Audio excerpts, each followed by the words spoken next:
தோழனுக்கு பக்கத்திலே சோடி என்று வந்தவளே நூல் புடவையில் ஒளிஞ்சுக்கிட்டு நினைச்ச தாளம் போடணுமே.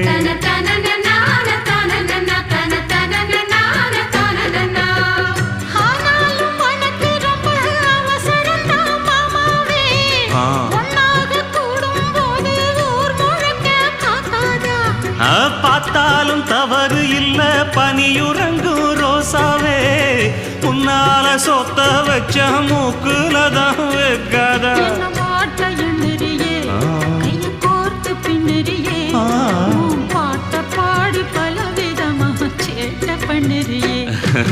செங்குருவி செங்குருவி காலமட செங்குருவி சேல கட்டி மாமனுக்கு மாலையிட்ட செங்குருவி.